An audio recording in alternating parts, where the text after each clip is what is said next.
Chicken கறி எப்படி செய்கிறதுன்னு இப்போ பார்க்கலாம், செய்முறை பார்க்கலாம். இப்போ வந்து கடாய் வந்து நல்லா சூடு ஏறிச்சு. இப்போ வந்து எண்ணெய் ஊற்றலாம்.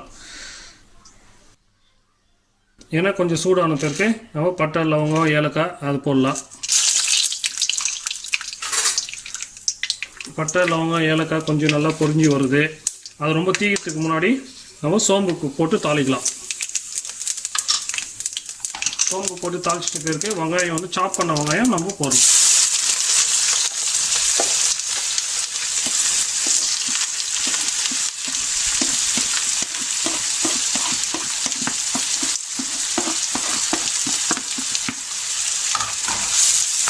வெங்காயம் நல்லா போட்டுட்டு நம்ம வதக்கலாம். இது வதங்கிறதுக்கு கொஞ்சம் டைம் ஆகும். இப்போ நம்ம அது சீக்கிரமாக வதங்கணும்னா கொஞ்சம் உப்பு சேர்த்துக்கலாம். உப்பு சேர்த்துட்டு நல்லா வதக்கலாம். உப்பு சேர்த்தாக்கா ஆனியன் வந்து சீக்கிரமாக வதங்கிடும். ஓகே, இப்போது வெங்காயம் நல்லா வதங்கிட்டு கொஞ்சம் நல்லா கோல்டன் ப்ரௌன்லாம் ஆயிடுச்சு. இப்போ நம்ம இஞ்சி பூண்டு பேஸ்ட்டு சேர்க்கலாம். இப்போ நான் 3 to 4 ஸ்பூன் இஞ்சி பூண்டு பேஸ்ட்டு சேர்க்கலாம். சேர்த்துட்டு பச்சை வாசனை போகிற வரைக்கும் நல்லா வதக்கலாம். நல்லா மிக்ஸ் பண்ணிவிட்டு பச்சை வாசனை நல்லா போட்டோம். அதுக்கு பச்சை வாசனை போன பிறகு நம்ம சிக்கன் சேர்க்கலாம். இப்போ இஞ்சி பூண்டு பேஸ்ட்டு பச்சை வாசனைலாம் போயிடுச்சு. இப்போ அடுத்தது நம்ம சிக்கனை சேர்க்கலாம். சிக்கன் சேர்த்துட்டு இந்த இஞ்சி பூண்டு பேஸ்ட்டு ஆயிலோடு சேர்ந்து நம்ம இதை மிக்ஸ் பண்ணி விடலாம். சிக்கன் வந்து இந்த ஆயிலே கொஞ்சம் ரோஸ்ட் ஆகணும். அப்போ நம்ம நல்லா டேஸ்ட் வந்து நல்லாயிருக்கும். இது மிக்ஸ் பண்ணி விட்டுட்டு சிக்கன் இப்போ நல்லா எண்ணெயிலே கொஞ்சம் குக் ஆகிட்டுருக்குது. இப்போ நம்ம ஸ்பைசஸ்ஸு இதில் ஆட் பண்ணலாம். இதில் வந்து மஞ்சள்தூள், மிளகாத்தூள், தனியாத்தூள் அதெல்லாம் நம்ம ஸ்பைசஸ் எல்லாம் ஒரே டைமில் போட்டு சேர்த்துக்கலாம். அப்புறம் இது கூட கொஞ்சம் கரம் மசாலாவும் நம்ம இப்போதைக்கு கொஞ்சம் சேர்த்துக்கலாம். கரம் மசாலா கொஞ்சம் ஆட் பண்ணிவிட்டு நல்லா மிக்ஸ் பண்ணிடலாம். மிக்ஸ் பண்ணிட்டு இந்த ஸ்பைசஸுடைய பச்சை வாசனைலாம் போகிற வரைக்கும் நம்ம ஒரு ஜஸ்ட் ஒரு 2 செகண்ட் வந்து நம்ம இதில் வதக்கணும். சிக்கன் சீக்கிரம் குக் ஆகிடும்மா? ஆமாம் ஆமாம், ஓவர் குக்காகவும் பண்ணக்கூடாது. அதனால் குக் பண்ணாதே நம்ம சாப்பிடக்கூடாது. கரெக்டாக குக் பண்ணணும்.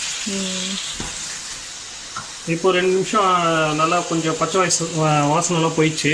இப்போ நம்ம இதில் கொஞ்சம் 2 ஸ்பூன் வந்து யோகர்ட் சேர்த்துக்கலாம், தயிர் சேர்த்துக்கலாம்.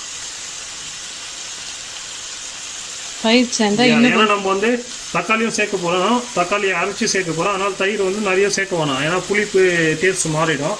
ஜஸ்ட் இது வந்து சாஃப்ட்னஸ் கொடுக்கறதுக்காக வேண்டி தான் நம்ம அந்த தயிர் சேர்க்குறோம். அதனால் ஜஸ்ட்டு 2 ஸ்பூன் அதில் சேர்த்துக்கலாம். அப்புறம் நம்ம தயிர் சேர்த்துட்ட பிறகு கொஞ்சம் நல்லா வதங்கிடுச்சு. தக்காளி அரைச்சி தக்காளி பியூரி, டொமேட்டோ பியூரி இதில் சேர்க்க போகிறோம்.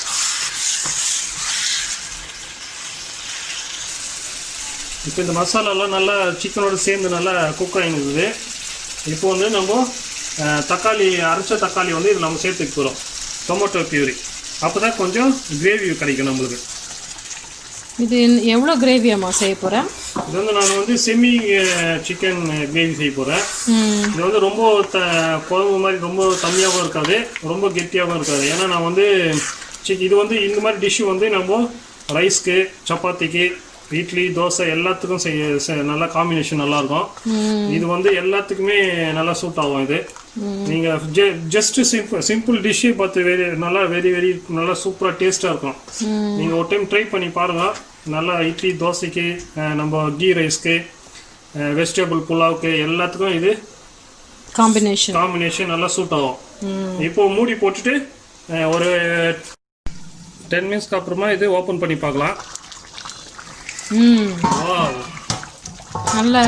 நல்லா வாசனை வருது, குக் ஆகிட்டு. இங்கே பாருங்கள், எங்கள் ஓரத்தில் இங்கே எண்ணெய்லாம் பாருங்கள், இங்கே சைடாக பிரிஞ்சு வருது எண்ணெய்லாம்.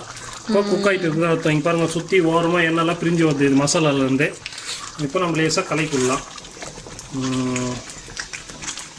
நல்லா குக் ஆகிட்டு இருக்குது, நல்லா சாஃப்டாக இருக்குது சிக்கனெல்லாம். இங்கே பாருங்கள், கிரேவி பாருங்கள், நல்லா க்ரீமியாக நல்லா இருக்குது, சூப்பராக இருக்குது. யம்மி. இப்போ வந்து நம்ம கொஞ்சம் கொரியண்டர் இதில் போட்டுட்டு கார்னிஷிங்க்கு மாதிரி. கார்னிஷ் பண்ணிடலாம். கொரியண்டரில் போட்டுட்டு அப்புறம் இன்னொரு ஒரு டிப்ஸ் கொடுக்குறேன். இப்போ நம்ம இது ஃபினிஷிங் பண்ணுற ஸ்டேஜில் வந்து நம்ம கொஞ்சம் கரம் மசாலா அதில் வந்து நம்ம இப்படி நல்லா தூக்கிட்டு மூடி போட்டு அதே வச்சிட்டாக்கா நம்ம இன்னும் கொஞ்சம் நல்லா அரோமா நல்லாயிருக்கும். இது ஆல்ரெடி சேர்த்தோம்லமா கரம் மசாலா? ஆல்ரெடி சேர்த்துருக்கோம். இப்போ ஃபினிஷிங்கில் வந்து கொஞ்சம் அந்த கரம் மசாலா வந்து ஆல்ரெடி சேர்த்துட்டு கொரியண்டரில் சேர்த்துட்டு இப்போ மூடி போட்டுட்டு அப்படியே விட்டுடுங்க. ஸ்டவ் ஆஃப் பண்ணிடுங்க. அந்த ஹீட்லேயே அந்த வந்து வாசனை வந்து அது உள்ளே அரோமா வந்து நல்லா செட் ஆகிடும். இப்போ நம்ம இதை ஓப்பன் பண்ணி பார்க்கலாம். நல்லா வாசனை நல்லா சூப்பராக இருக்குது. சிக்கன் வாசனை நல்லா சூப்பராக இருக்குது. சூப்பரான சிக்கன் எளிய முறையில் இப்போ நம்ம இந்த பவுலில் ட்ரான்ஸ்ஃபர் பண்ணுறேன்.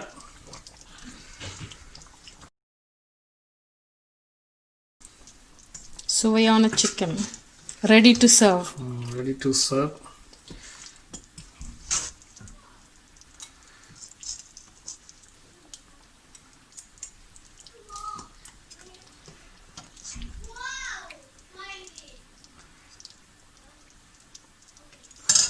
பாருங்க எப்படி சூப்பராக இருக்குதுன்ட்டு. Yummy. Thanks for watching Papa's Cooking. Don't forget to like, share and subscribe.